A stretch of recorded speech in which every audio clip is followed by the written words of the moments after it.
Hello tout le monde, je vous retrouve aujourd'hui pour un nouvel update lecture. Ça fait un petit moment que j'ai terminé les livres que je vais vous présenter, donc je vais essayer de ne rien oublier sur ce que je voulais vous dire dessus. Je vais commencer par une saga de fantasy que j'ai relue techniquement. J'ai relu la première partie et ensuite j'ai continué avec la deuxième partie, puisque j'avais entendu parler de cette série sur beaucoup de chaînes, notamment sur la chaîne Les Mots d'Imaginaire, sur la chaîne Le Livre Ouvert, ou également sur une chaîne, enfin un compte Instagram que je suis, c'est Coxigru l'a lu, qui n'arrête pas de faire des louanges de cette saga, et du coup comme un mouton j'ai eu envie de recommencer, puisque j'ai lu la première partie l'année dernière et qu'en fait je pense clairement que j'étais pas dans le mood pour commencer une nouvelle saga de fantasy. J'ai traîné la première partie pendant trop longtemps. Et ma troisième erreur, c'est que j'ai pas lu la deuxième partie d'affilée en fait. Et je regrette vraiment parce que là j'ai lu la partie 1 et 2 qui correspond au premier tome en version originale. Et franchement, je pense que si vous voulez commencer cette saga, c'est exactement ce qu'il faut faire. Je vais donc vous parler du premier et du deuxième tome de La Roue du Temps. Donc c'est la première partie et la deuxième partie du tome 1. Donc de Robert Jordan dans les éditions Brajlon Poche. Si vous suivez des chaînes qui parlent de lecture de l'imaginaire, je pense que vous avez vu passer cette saga, c'est obligé, notamment sur les deux chaînes que je viens de citer. C'est une saga qui est très très populaire, c'est une sorte de classique de fantasy. Et je voulais vraiment redonner une chance à cette saga, puisque j'avais bien aimé lors de ma première lecture, vu que j'avais lu que cette première partie. J'avais bien aimé l'univers, les personnages, mais je pense que j'ai tellement fait traîner cette lecture sur beaucoup trop longtemps que au final je suis ressortie avec le manque d'engouement de lire la suite, et j'avais tellement d'autres choses à lire sur le moment que je l'ai laissé de côté, et au final je me suis jamais penchée sur la suite. Et là en fait je me suis dit, pour te faire ton propre avis sur vraiment le premier tome, je vais lire la première et la deuxième partie directement, et vraiment je pense que c'est ce qui a fait que j'ai autant aimé, autant été happée par cette histoire et par cet univers. Je vais essayer de faire un rapide résumé de cet univers justement, même si je pense que vous avez déjà vu un petit peu de quoi ça parle. On est dans un univers de fantasy où on va suivre, je dirais, trois personnages principaux, même si on suit principalement Rand, qui est l'un des trois personnages. On va suivre Rand, Matt et Perrine. Chaque fois je l'appelais Penryn, mais non, c'est Perrine. Qui sont trois garçons qui habitent vraiment dans le trou du cul du monde, clairement, qui est dans la contrée de deux rivières, et en fait ils vivent vraiment une vie très paisible. Ils sont paysans, il y en a un qui est forgeron, apprenti forgeron. Rand, qui vit avec son père à l'écart un petit peu de cette ville, va aller dans la ville pour une fête qui est vraiment très attendue. À l'occasion de cette fête, il va y avoir un trouvère qui va arriver, et donc qui dit trouvère dit des histoires qui sont racontées, pas mal de danse, de musique. Il va y avoir également un feu d'artifice qui est prévu pour cette fête. Donc autant vous dire que c'est un petit peu l'événement de l'année pour tout le village. Rand et son père sont venus la veille pour ramener pas mal de choses, vu qu'ils font pas mal de choses en fait dans leur ferme, et après ils viennent vendre en ville. Et donc son père lui dit on reviendra demain pour les festivités, là on a encore trop de boulot, il faut qu'on rentre chez nous. Ce qui fait que Rand et son père repartent chez eux dans leur ferme, mais ils ne vont pas passer une soirée très tranquille, puisqu'ils vont se faire attaquer par des Trollocs. Les Trollocs, ce sont des monstres c'est un peu les sbires en fait de cet univers en fait. C'est pas vraiment des très très gros monstres, c'est un petit peu... je vous mettrai une photo d'ailleurs, parce que j'ai vu un fanart qui représente un petit peu à quoi pourraient ressembler les Trollocs, donc je vous mettrai ça là. Vous avez des Trollocs qui sont venus dans la ferme du coup de Rand et de son père, et qui ont commencé à vouloir massacrer son père, et Rand a failli être capturé. Et ils ont réussi à s'en débarrasser, mais son père a été touché durant l'attaque, et du coup Rand va devoir partir vers le village pour retrouver la sage-femme, qui est du coup une guérisseuse, et qui va du coup, il l'espère, pouvoir guérir son père. Mais lorsqu'il va retourner du coup au village, tant bien que mal, vu qu'il faut qu'il transporte son père quand même jusqu'au village, il va arriver là-bas, il va se rendre compte que le village a également été attaqué par des Trollocs également, et qu'en fait l'attaque n'était pas forcément juste pour faire mal. Il y avait quand même une raison pour cette attaque. Il y a certaines fermes qui ont été attaquées, notamment la sienne et les deux autres fermes de ses amis, donc de Matt et de Perrine. Pour cette occasion, il y avait également d'autres personnages qui sont arrivés dans le village, ce qui est très très bizarre parce que normalement il n'y a pas d'étrangers en fait qui viennent à Deux-Rivières. Mais vous avez une femme qui s'appelle Moiraine et son champion, Lan, qui sont venus dans le village pour un petit peu les festivités. On ne sait pas trop pourquoi ils sont là. Et en fait, Moiraine va aider lors de l'attaque du village puisque c'est une Aes Sedai. Et en tant que telle, elle est capable d'utiliser le pouvoir de l'unique. Donc je rentre pas forcément dans les détails, mais si vous lisez, vous allez comprendre ce que c'est. Et du coup, elle est capable de faire de la magie avec les éléments. Et en fait, elle va défendre le village contre du coup les Trollocs et les Myrddraal qui sont du coup un petit peu les chefs des Trollocs, vu que les Trollocs en fait ont commencé à attaquer le village alors que en groupe, alors que normalement ils ne sont pas du tout censés être en groupe. C'est vraiment, ils sont pas, c'est pas comme une armée qui attaque vraiment face à l'adversaire. Normalement c'est très désordonné, là c'est pas le cas et ils ont été un petit peu guidés par des Myrddraal qui sont un petit peu les monstres au-dessus des Trollocs. Et donc Moiraine va défendre le village, elle va aller voir un petit peu les 3 garçons qui ont été la cause de cette attaque, on va dire. Et elle va leur dire si vous voulez pas que les Trollocs reviennent et que votre village soit massacré, il faut que vous partiez de ce village. On vous expliquera plus ou moins du coup pendant la route le pourquoi du comment. Et du coup il faut aller à Tar Valon qui est une cité où il y a plein d'Aes Sedai, donc plein de personnes comme Moiraine, plein de femmes qui sont capables d'utiliser de la magie et du coup on va pouvoir vous défendre contre ces forces du mal. Je vais m'arrêter là grosso modo pour le résumé. On va suivre vraiment le périple de nos personnages jusqu'à Tar Valon. Là je vous ai vraiment donné quelques éléments vraiment du tout début de la première partie.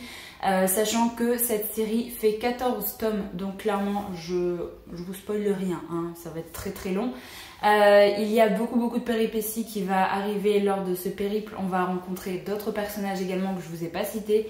Vous avez également d'autres types de créatures qui vont être amenées et j'ai vraiment beaucoup aimé en fait. Je me suis laissée transporter dans cette histoire et j'ai adoré, vu que pendant ma première lecture, j'avais vraiment bien aimé le premier tome, mais j'avais trouvé quelques longueurs. Et c'est aussi pour ça que j'avais pas ressenti l'engouement pour lire la suite. Là, en lisant vraiment la première et deuxième partie en même temps, j'ai pu voir que au final, la fin de la première partie et toute la deuxième partie au final était bourrée d'action. Il y avait beaucoup de choses qui se passaient. On a déjà quelques réponses à nos questions. La fin de ce premier tome me donne terriblement envie de lire la suite. Il y a une petite révélation concernant un de nos personnages qui personnellement me fait juste me donne juste envie d'aller acheter le tome 2 et 3, enfin le tome 2.1 et 2.2 parce que j'ai trop envie de connaître la suite en fait. Clairement je pense que je vais essayer de continuer cette saga assez rapidement cette année, mais si jamais vous souhaitez vraiment vous engager dans une grosse saga de fantasy, je vous conseille vraiment cette saga parce que vous allez retrouver un petit peu tout ce qu'on peut aimer, notamment dans le Seigneur des Anneaux. Moi je le compare un petit peu à ça parce qu'on part vraiment d'un petit village de rien. On va voir une sorte de groupe, on va dire, qui va commencer un périple pour arriver à quelque chose. Et je veux pas trop vous en dire parce que sinon je vous spoil quand même un petit peu la fin du premier tome. Mais vous avez des lieux magnifiques qui sont décrits en plus. Je trouve que c'est très bien écrit. Voilà, j'aime vraiment beaucoup. Je trouve que la traduction est très bien, notamment. Il me semble que ça a été retraduit pour les éditions de poche par rapport au grand format. Il me semble que j'ai entendu dire ça. Mais bref, je vais arrêter de blablater sur cette saga parce que je pense qu'on peut en dire beaucoup vu tout ce qui se passe dans le premier tome. J'ai notamment eu un petit...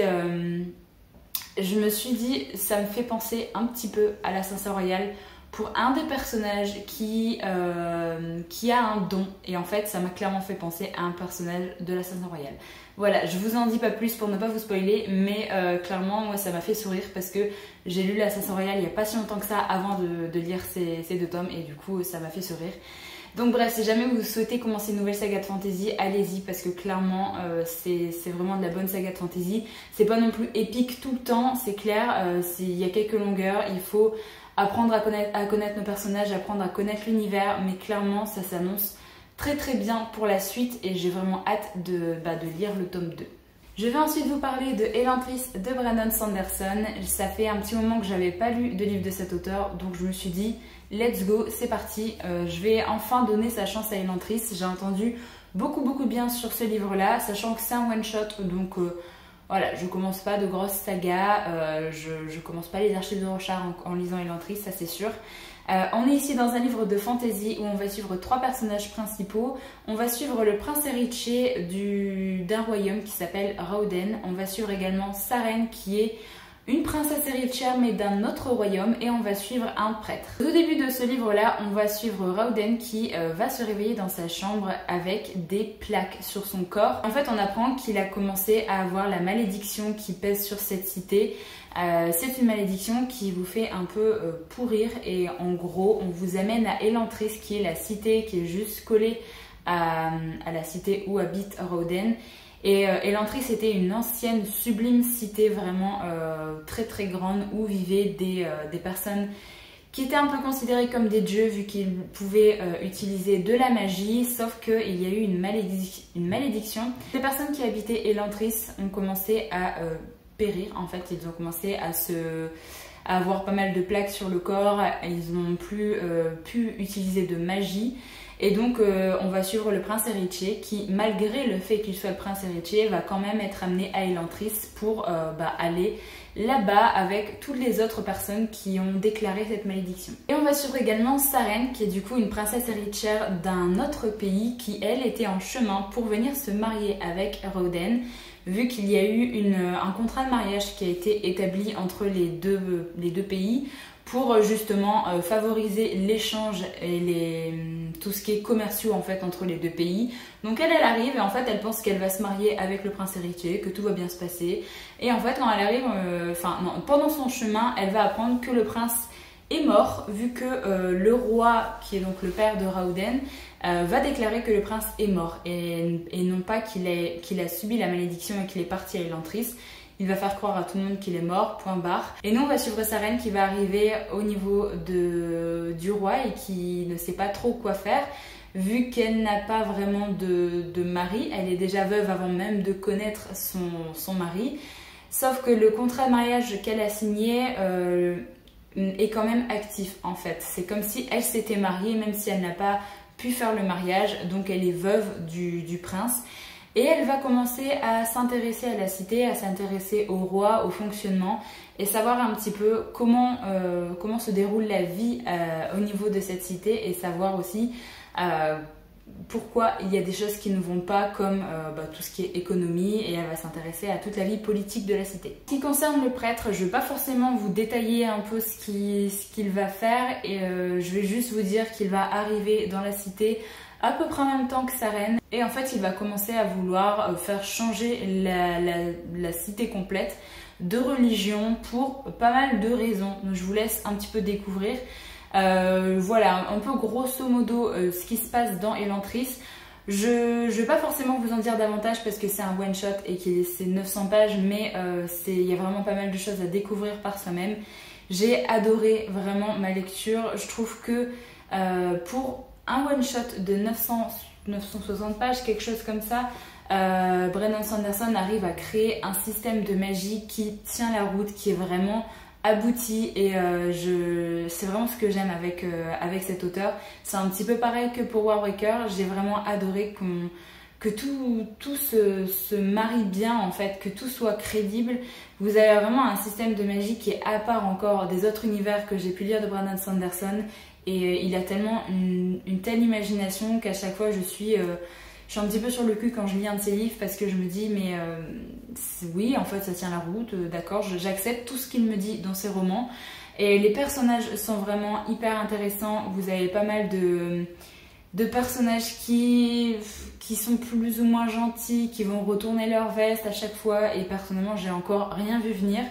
J'ai adoré tout le système aussi politique qu'on va suivre, plus avec le personnage de Sarene, et tout ce qui va se passer dans Elantris avec Rauden. J'ai trouvé que c'était hyper intéressant. J'ai pas envie de vous dire ce qui se passe dans Elantris, vraiment juste savoir que le prince va rentrer dans cette cité et qu'il va apprendre à connaître ses nouveaux voisins, on va dire, les personnes qui sont déjà là-bas et comment se déroule la vie là-bas, ce qui va se passer.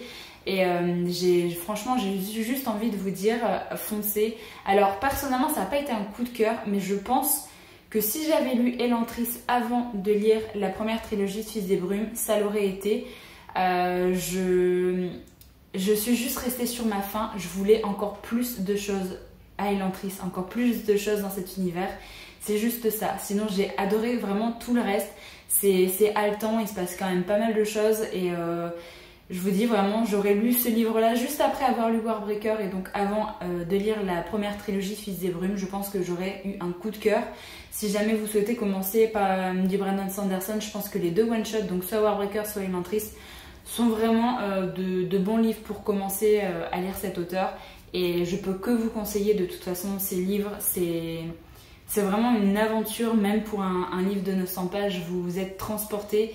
Et comme je vous dis, il y a vraiment un système de magie qui est complet et qui est sans faute, clairement.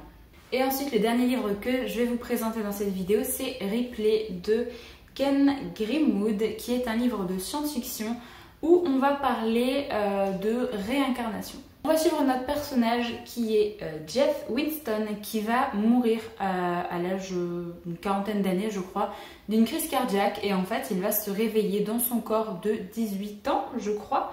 Oui, c'est ça, dans sa chambre à l'université, et il ne va absolument pas comprendre ce qu'il fait là. Il sait lui-même en fait qu'il a eu une crise cardiaque et qu'il est mort. Et donc il ne comprend pas du tout ce qu'il fait là dans sa chambre à l'université. Il se pose beaucoup de questions. Il se demande si il est en train de vivre une deuxième vie et qu'en fait ses souvenirs sont encore là. Est-ce qu'ils auraient dû être effacés? Est-ce que du coup il a juste rêvé sa vie qu'il a eue avant avec sa femme, avec vraiment sa famille? Il va se poser beaucoup de questions et nous on va le suivre à partir de là. On va du coup voir qu'il connaît beaucoup de choses sur ce qui va se passer dans le futur, puisque techniquement il l'a déjà vécu. Et donc on va vraiment suivre un petit peu tout ce qu'il va penser, tous ses doutes par rapport à ça. Il ne comprend pas du tout et on ne comprend pas en même temps que lui. On va vraiment suivre ses péripéties jusqu'au moment où, de nouveau à 40 ans, il va remourir et il va de nouveau se réveiller dans son corps adolescent. Et c'est vraiment, alors c'est un livre qui est assez court, donc je vais pas forcément, il fait 340 pages, je vais pas forcément vous parler plus que ça parce que grosso modo il faut juste savoir ça, on va le suivre, il va vivre plusieurs vies, on va vraiment avoir cette thématique de la réincarnation dans son propre corps, on va voir vraiment les différentes façons qu'a Jeff de vivre sa vie.